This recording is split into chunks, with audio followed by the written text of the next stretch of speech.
Clara Bennett stood in operating room 7 at St. Jude Hospital in Seattle, her gloved hands raised high, her sharp gaze fixed on the screen displaying a brain scan. The cold white lights overhead reflected off her face. A 38-year-old woman with light brown hair tied tightly back, her gray-blue eyes unwavering. Before her lay Samuel Torres, a 17-year-old boy unconscious on the operating table, his messy black hair concealed beneath a surgical cap. Sam had a late-stage brain tumor, a malignant mass lodged deep in his cerebellum, and today was his final shot at survival. Ultrasonic scalpel, Clara said, her voice even and mechanical. A nurse handed her the instrument, and she began slicing through the first layer of tissue. The hum of the suction device blended with the steady beep of the heart monitor. This was Clara's domain, a realm where everything could be measured, controlled, and repaired. She didn't believe in miracles or souls. To her, the brain was merely a network of nerves, and she was the most skilled technician there was. Dr. Michael Reed, the anesthesiologist standing beside her, glanced up through his protective goggles. "This kid's a tough one, Clara. Yesterday he asked me to play some rock music before we knocked him out." Michael, 40, with salt and pepper hair and an easy smile, always tried to lighten the tense atmosphere of the operating room. But Clara didn't respond. She didn't care about patient anecdotes. She only needed to know the tumor's location and how to excise it. The surgery stretched into its third hour, everything proceeding as smoothly as a Swiss clock. Clara wielded the ultrasonic scalpel with precision, cutting through tissue layer by layer, her hand steady without a hint of tremor. But as she prepared to approach the main tumor mass, an odd sensation crept in. A sharp pain stabbed through her temple. She frowned, shaking her head slightly to dismiss it. "Intracranial pressure stable?" she asked. Michael nodded. "Stable. You okay?" Clara didn't answer. She didn't want to admit it. The rare epilepsy she'd concealed since her 20s, a lingering scar from an old injury, was rearing its head again. The pain escalated, radiating down her neck. Her hand twitched faintly, the scalpel veering a millimeter off course. "Damn it," she muttered under her breath, her voice faltering. Michael caught it instantly. "Clara, you good? Let me take over." But she brushed his hand aside. "I've got it." She clenched her teeth, forcing her focus, but then a sudden seizure jolted her body. The scalpel clattered to the floor with a dry metallic clang. Clara collapsed, her head striking the edge of the instrument table, and darkness engulfed her. Michael's shout reverberated through the room. "Clara! Get the crash team now!" Nurses scrambled in a flurry of panic as Michael dropped to his knees beside her, checking for a pulse. Nothing. He began chest compressions, counting silently in his head. 1 minute, 2 minutes, no response. Dr. Elena Ortiz, the head of neurosurgery, burst through the door, her stern face paling. "What happened?" she demanded, but didn't wait for an answer, immediately taking charge of the crash team. The defibrillator whined as it charged. 120 joules, shock, Elena commanded. Clara's body jerked upward, but the monitor showed only a flat line. 6 minutes, a nurse whispered, her voice trembling. Michael kept pumping, sweat streaming down his forehead. "She can't die like this," he said, almost pleading. Elena bit her lip, glancing at the clock. 12 minutes 48 seconds. No brain activity, no blood pressure. Prepare to call. But just then the monitor emitted a faint beep. A small curve appeared, then a stronger pulse. "She's back," Michael yelled, his voice breaking with relief. Elena exhaled sharply, but her eyes flickered with disbelief. Unbelievable. For those 12 minutes, Clara wasn't in the operating room. She found herself standing on a snow-covered mountain, the wind biting fiercely yet not chilling her. Below stretched a valley ablaze with red flames, their glow reflecting off a gray sky. There was no tunnel of light, no heavenly gates, just a stark contrast between ice and fire. She looked down at her hands. No gloves, no blood, just bare and pale. "Am I dead?" she wondered, but her inner voice rang clearer than ever. Then she heard footsteps. A woman emerged from the mist, tall and lean, clad in a silver fur coat that shimmered faintly in the dim light. Her long black hair flowed like a river in the wind, and her ash-gray eyes locked onto Clara's with an intensity that made her flinch. "Clara Bennett," the woman said, her voice low and resonant, like stones tumbling down a ravine. Clara recoiled slightly. "Who are you? Where am I?" The woman didn't smile, only tilted her head. "I'm here to show you. Follow me." They descended the mountain, not by climbing but by gliding effortlessly over rocks and snow, as if gravity held no sway here. As they approached the valley, the flames didn't burn hot but felt cool, like mist rising from a frozen stream. Clara reached out, and the fire licked her fingers, transforming into images. She saw herself at 14, standing beside her mother's lifeless body after a car crash. She saw herself weeping, then locking that grief away, choosing science as her shield against it. The woman stood beside her, silent, watching. "What do you think you control?" she asked, her tone not accusatory but inviting reflection. Clara didn't answer, but within her, a crack began to form in the fortress of detachment she'd built over decades. Clara Bennett stood at the edge of the valley, her bare feet pressing against the icy stone, yet she felt no pain. The red flames below danced wildly, not consuming but narrating a story. Images from her life flickered in the firelight. Not just the memory of her mother, but other moments too. Her first surgery, the desperate eyes of a patient she couldn't save, the night she sat alone in her minimalist apartment staring at Seattle's clouded sky. The woman in the silver fur coat stood beside her, its shimmer faint under the misty glow, saying nothing more. Her silence weighed heavily, like a question suspended in the air. "You haven't answered me," Clara said, her voice echoing in the stillness, slightly unsteady from the biting wind. "Where is this? Who are you?" The woman turned her head, her ash-gray eyes glinting like embers beneath ash. "This isn't a place for naming," she replied, her tone deep but clear, resonating like rocks rolling down a slope. "As for me, you can call me whatever you like, but I'm not here to answer questions you already know the answers to." Clara frowned. "I don't know anything. I was operating, then I fell, and now I'm here. If I'm dead, just say it." The woman tilted her head, a faint smile crossing her lips, not amusement, but as if she saw through something Clara refused to acknowledge. "Dead? Not yet. But you're not alive either. Not in the way you once thought." She stepped forward, gesturing toward the valley. "Follow me. There's something you need to see." Clara hesitated, but her feet moved of their own accord, drawn by an unseen force. They descended the rocky slope, not by walking but gliding, smooth and strange, as if gravity held no power in this realm. As they neared the valley, the flames didn't burn hot but felt cool, like a mist settling on her skin. Clara extended her hand, and the fire brushed her fingers, shaping into new images. She saw Samuel Torres, not the boy on her operating table, but Sam from months earlier, sitting on a park bench with a cheap guitar, strumming an off-key rock song. A group of friends surrounded him, laughing, and his brown eyes sparkled, unmarked by the illness gnawing at him from within. Clara froze, her chest tightening. "Why show me this?"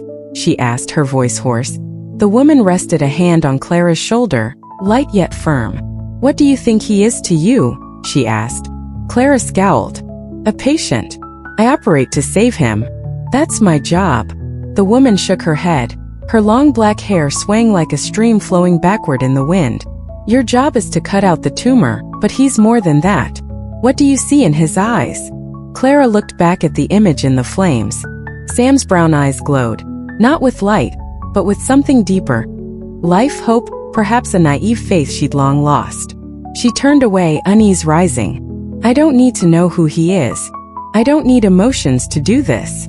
The woman didn't reply immediately. She pointed to the fire and the scene shifted. Now it was another patient, a middle-aged woman Clara had operated on 3 years ago. She recalled the case. A frontal lobe tumor, a successful surgery, but the woman lost her long-term memory. Clara saw her sitting in an empty room, clutching a family photo she no longer recognized, her eyes hollow. "You saved her," the woman said, her voice devoid of judgment but sharp as a blade. "But did you ever ask how she lived afterward?" Clara spun around, her gray-blue eyes flaring with anger. "I'm not God. I can't save everyone completely. I do what I can, cut, stitch, done. Whether they live on is their business." The woman didn't argue.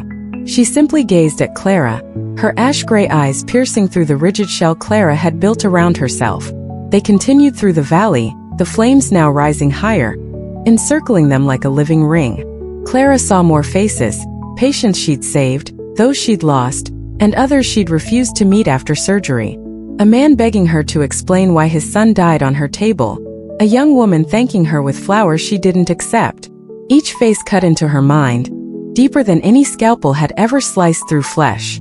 "Stop it," Clara said, her voice trembling. "I don't want to see more." "But you must," the woman replied, her tone softer now, like wind rustling through leaves. "What do you think you control? Life? Death? Or just the blade in your hand?" Clara didn't answer. She sank onto a rock, hands clutching her head, trying to block the flood of memories. She remembered her mother, not at her death but alive, singing a raspy lullaby in their kitchen. Clara had buried that memory at 14, after the car accident that took her mother and left her alone. She'd chosen medicine, science, to never face that pain again. But here in this valley of fire, it surged back, vivid and sharp as a fresh wound. The woman sat beside her, not touching but offering a strange comfort. "You're not here to be judged," she said. "You're here to understand." Clara looked up, eyes wet but refusing to let tears fall. "Understand what? That I failed? That I'm not good enough?" The woman shook her head. "That you're not the only flame. Sam, the woman who lost her memory, your mother, they're all fires burning in their own way. You only hold them, not create them." Clara fell silent, staring at the flames. The images changed, not her past now, but a small village deep in a forest, smoke curling from wooden huts. The woman appeared there, younger, kneeling by a feverish child on a hide blanket. She tended a small fire, singing an ancient song in a language Clara didn't know but felt the tenderness of. "Who are you?"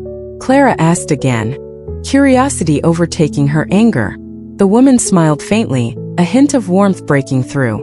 "I was someone like you, healing, holding fire. But I learned it's not just for survival. It's for connection." She stood, pointing to the distant mountain peak shrouded in mist. "Come with me. There's more you need to see." The wind grew sharper as they ascended, carrying whispers, Sam's laughter, her mother's cries, her own screams from forgotten nightmares. "What do you hear?" the woman asked, not turning back. Clara stopped, her chest heavy. "I don't want to hear. I just want to understand what's happening." The woman turned, her black hair whipping in the wind. "Understanding doesn't come from silence," she said. "It comes from facing." She waved her hand and flames leaped upward, turning to icy droplets as they reached the mountain air. One touched Clara's hand, revealing her at 25. A trembling intern stitching a child's wound in the ER. The boy cried, but when she finished, he grabbed her hand and said, "Thank you." Clara remembered. She'd pulled away, turned aside, refusing emotion. "Do you remember?" the woman asked. Clara nodded, lips tight. "I don't want to. It doesn't matter." The woman's ash-gray eyes pierced her. "Doesn't matter to whom? You or him?" Clara didn't answer, walking faster as if to flee the question. But the mountain stretched endlessly, each step revealing new expanses of snow and mist. They stopped at a sheer ice cliff, its surface a mirror. Clara looked in, not her reflection but Sam, weeks before surgery, filming a video. "If I don't make it tomorrow," he said, cheerful despite his frailty, "thanks to the docs for trying. Especially Dr. Bennett. She's tough, but I like that she doesn't give up." The video ended with his grin. Clara's throat tightened. "He said that," she whispered. The woman nodded. "He sees you even if you don't see him." Clara turned away, fists clenched. "I don't need him to see me. I need him to live." But her words lacked their old steel. The woman touched her shoulder, warm and firm. "What do you think you control?" she asked again. Clara sank onto a rock, hands gripping her head, trying to staunch the memories. Her mother singing, a warmth she'd buried since 14. Here it surged back, undeniable. They climbed higher, through swirling fog, to a flat outcrop where the mist parted. No valley or mountain remained, just an endless void filled with tiny glowing specks, like fireflies in summer dusk. Each emitted a sound, laughter, sobs, whispers, blending into a wordless symphony, chaotic yet harmonious. Clara stood still, eyes wide. "What is this?" she asked softly, afraid to break the fragility. The woman pointed to the lights. This is what you call life, she said. Each spark is a beat, a thought, a moment. No beginning, no end, just presence. Clara peered closer, recognizing patterns, her mother by the oatmeal pot, Sam with his guitar, herself trembling in her first surgery. Why are they here? She asked, her voice trembling with an unnamed feeling. The woman's ash-gray eyes glowed faintly. Because they're your fire, she said. You think you just cut tumors, fix brains, but every touch leaves a piece of you, and them in you. Clara shook her head. I don't leave anything. I do my job and move on. I don't need them to remember me. The woman's gaze softened. You don't need them to, she said. But they carry you anyway, as you carry them. She waved, and a larger spark drifted forward, carrying Sam's voice. I'm not afraid to die. I just want someone to know I tried.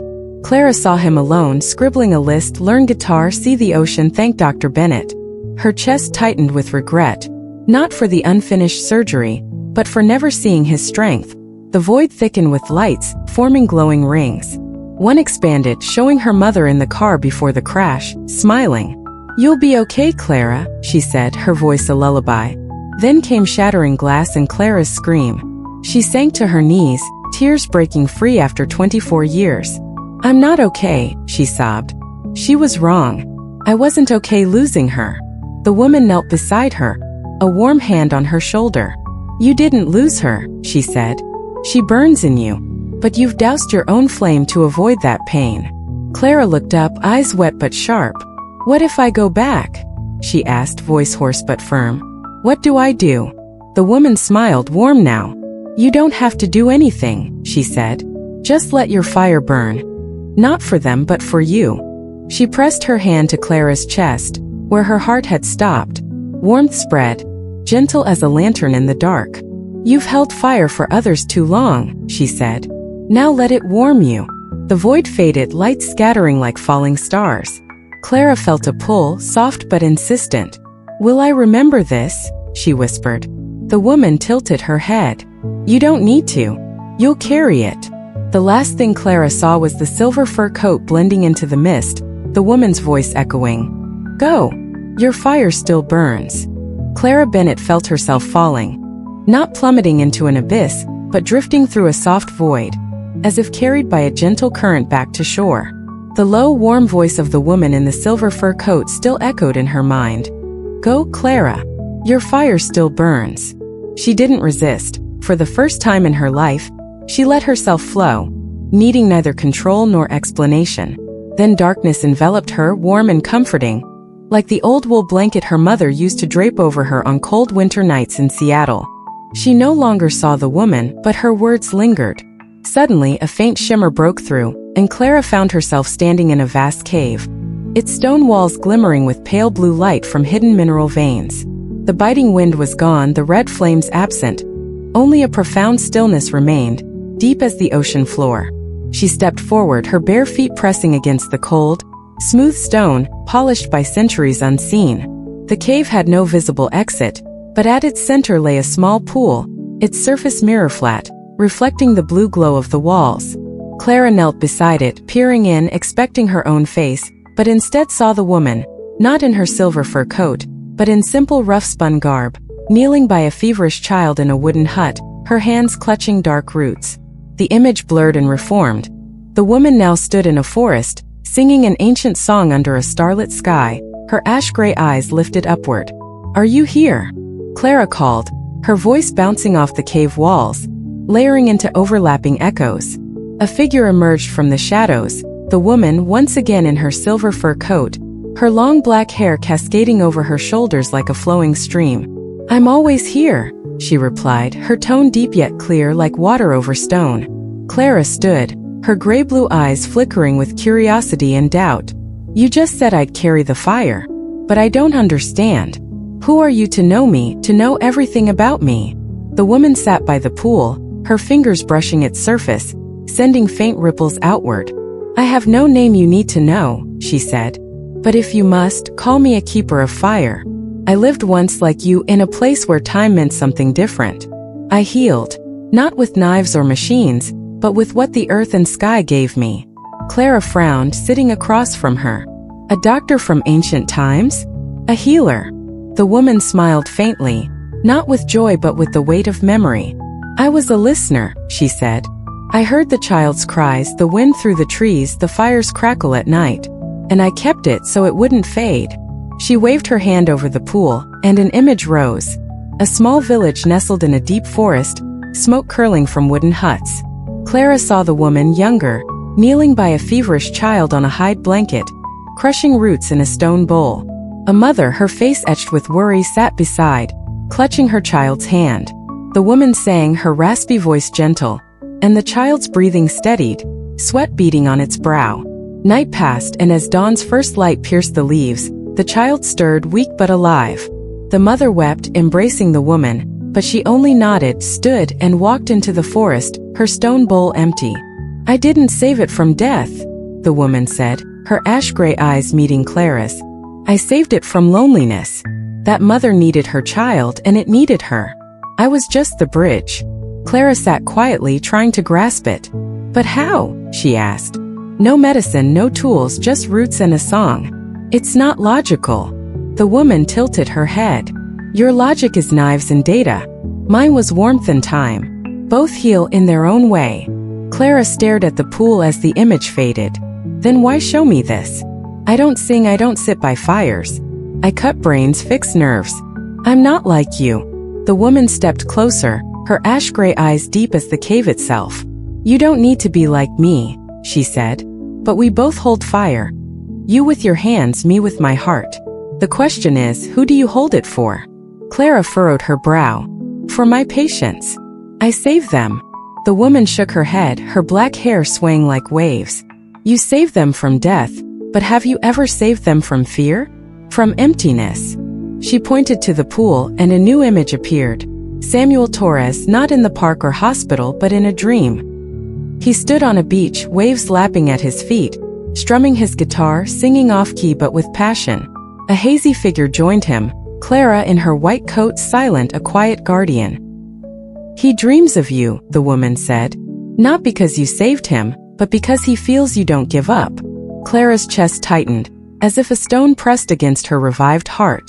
I didn't know he dreamed, she whispered. I didn't ask. I didn't care. The woman touched her shoulder lightly. You didn't need to ask, she said. But he carries you anyway, as your mother carries you, as I carry those I healed.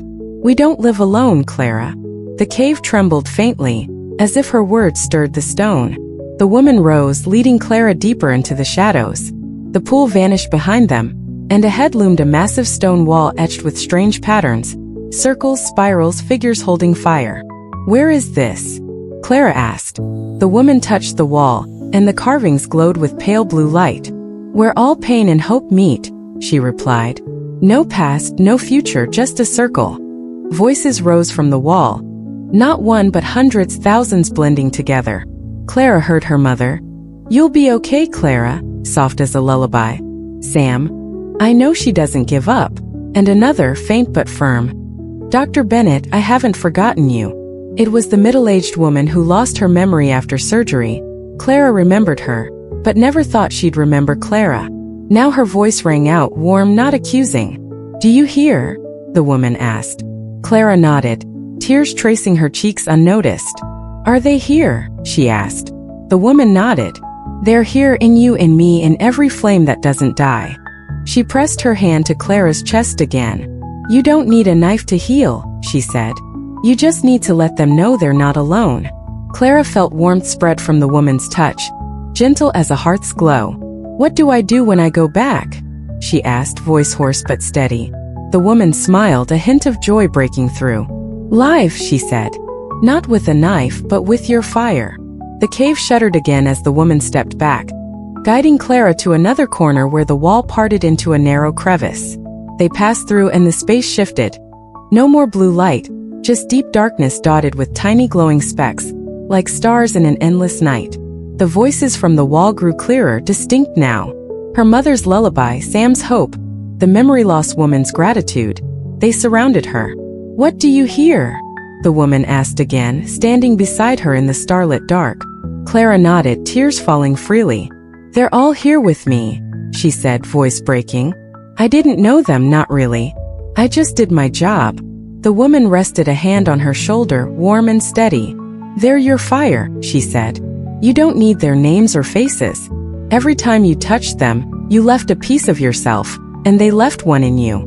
Clara turned, her gray-blue eyes sparking with a new longing. Not doubt, but a hunger to understand more. Then what's death? She asked. If the fire doesn't die, why am I afraid of it? I feared it since my mother died, every time I lost a patient. If it's not the end, why does it still hurt? The woman paused, as if weighing her response.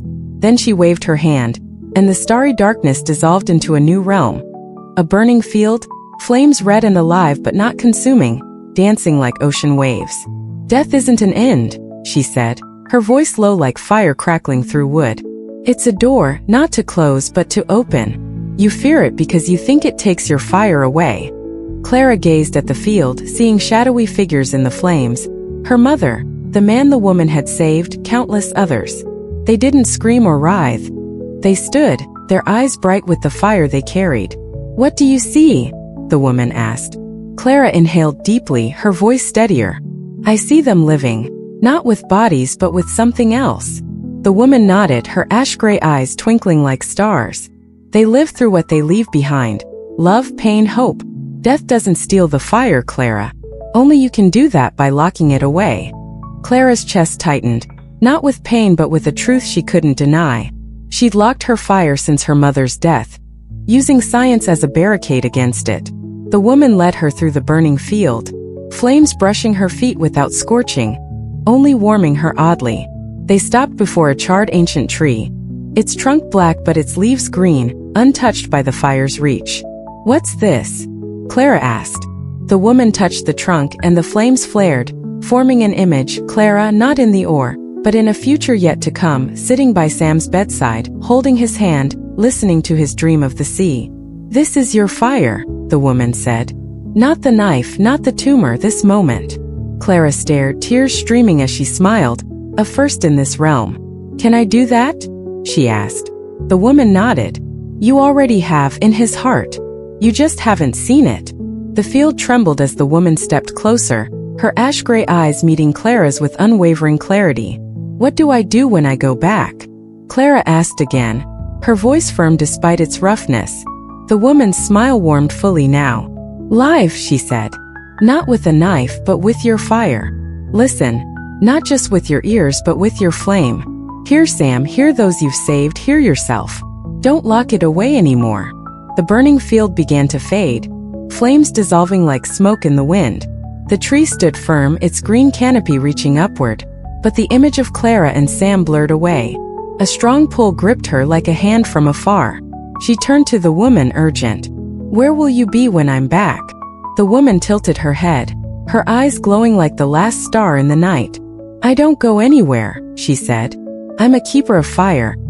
I'm in you, in them, in every flame that doesn't die. Clara nodded, words unnecessary. She felt her body lighten, as if fear, loneliness, and control melted in the warm firelight.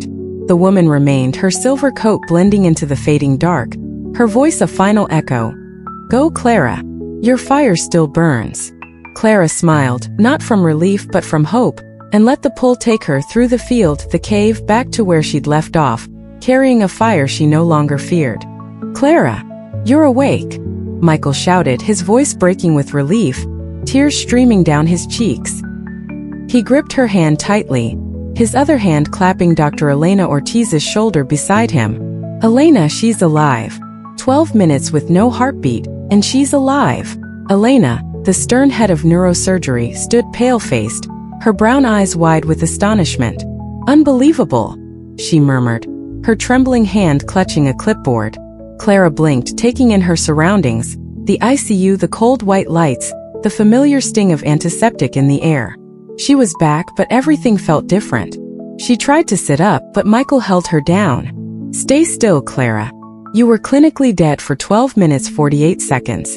We shocked you 6 times, thought we'd lost you. Clara closed her eyes, drawing a deep breath, feeling the strong pulse in her chest. Not just an organ now, but the fire the woman had spoken of. I'm fine, she rasped, her voice hoarse but firm. Where's Sam? How's the surgery? Michael and Elena exchanged a glance, then Michael answered. You collapsed mid-procedure, cutting into the tumor. The team and I finished. He's stable, but the tumor's not fully out. We need you. Clara nodded, saying nothing more. A new urge stirred within her, not to grab a scalpel immediately, but to see Sam, to hear him as the woman had urged. Yet her body was weak, and she let Michael ease her back down, her gray-blue eyes drifting to the ceiling.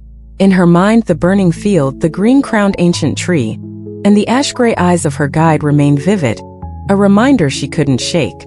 3 days later, Clara left the ICU despite Michael and Elena's objections. You need rest, Elena snapped, her tone as strict as ever. Epilepsy, cardiac arrest. No one goes back to work after that. But Clara shook her head, her gaze resolute. I'm not normal anymore, she replied, offering no further explanation. She donned her white coat and stepped into the ICU room where Sam Torres lay, his limbs tangled with 4 lines, his face pale but his brown eyes lighting up when he saw her. Dr. Bennett, Sam croaked, his voice weak but cheerful. Heard you took a tumble in the OR. Thought I scared you off. Clara smiled, a genuine smile, not the polite one she'd once used with patients. She pulled a chair beside his bed, leaving the clipboard aside, ignoring the machines. You didn't scare me, she said. You surprised me. Sam frowned, his grin lopsided. Surprised I'm still kicking? Clara shook her head, resting her hand on his, feeling the faint warmth through his cold skin.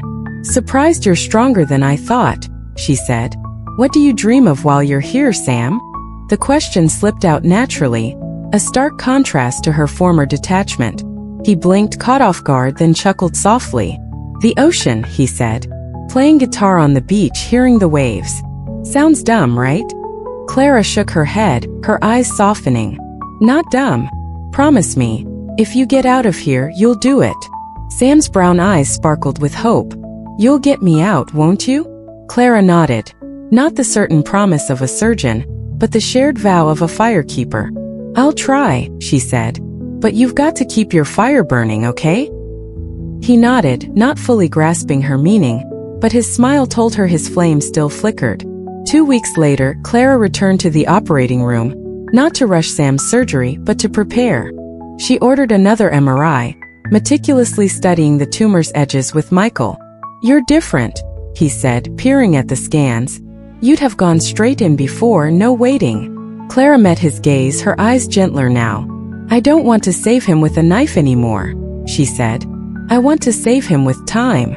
The second surgery came a month later, when Clara was fully recovered. She wielded the ultrasonic scalpel, her hands as steady as ever, but her gaze held warmth. Michael stood beside her, whispering, You've got this, Clara. She nodded, not from confidence but from knowing she wasn't alone. The flames of Sam, her mother, and the woman from the cave burned with her. After 8 hours, the final stitch closed and the scan showed the tumor gone. Sam survived. But the greatest change wasn't in the OR. Clara abandoned her sterile Seattle apartment, buying a small wooden house an hour's drive from the city, near a forest. She planted trees around it, not for decoration but to hear the leaves rustle in the wind, a lesson from the woman in silver. She left St. Jude, not from exhaustion, but from a desire to do things differently. She opened a modest clinic in the suburbs, where she didn't just operate but listened to patients' dreams, fears, and the fires they carried. She began writing, not medical reports but a book about consciousness, about what she'd seen in those 12 minutes without a heartbeat. She didn't label it science or spirituality, just her story of fire in the darkness. She sent the draft to Michael, who called her, stunned. You're serious about this, Clara? Fire in caves? I thought you'd laugh if I told you something like that. She laughed over the line. I would have, she said. Not now. A year later, Sam Torres was discharged. He visited her at the wooden house, clutching his cheap guitar, his smile as bright as the one she'd seen in the flames. I made it, he said, pointing to a faint scar on his head. Thanks to you. Clara shook her head, leading him to a fire pit in the backyard where she'd kindled a small blaze. Not me, she said. You kept your fire burning. He sat by the fire, strumming a few off-key notes, then sang an old rock song he loved. Clara listened, Not correcting, not analyzing, just hearing, as the woman in the cave had taught her. That night after Sam left, Clara sat alone by the fire, watching the flames dance in the dark. She didn't see the woman in the silver fur coat, didn't hear her voice but felt her. In the fire's crackle, the spreading warmth, the breeze through the trees. She thought of her mother, of Sam, of every patient she'd saved or lost. They didn't vanish, they burned on in her, in those they touched. She stood breathing the cold night air, no longer afraid of death or pain. Her fire burned not to control or fix but to live, to connect. "Thank you, keeper of fire," she whispered. The wind rustled back, a faint reply from afar. Clara never shared her full story, not with Michael, Sam, or the readers of her book. But she lived it every day, in each moment she listened, each fire she tended. Her wooden house became a haven for flames, not just hers, but those of patients, friends, and strangers who came to her clinic with their tales. Sam returned each summer, guitar in tow, with new stories. Michael dropped by with coffee and questions she answered with smiles. Her book was published, not to persuade but to remind herself. Fire endures no matter how deep the darkness. On the coldest nights, sitting by the fire alone, Clara felt the woman from the cave, not as a figure, but as part of her, part of the flame that never faded. She didn't need to see her anymore. She'd learned the deepest truth. Living isn't about escaping death. It's about letting your fire burn bright, for yourself, for others, until it's ready to join the eternal burning field.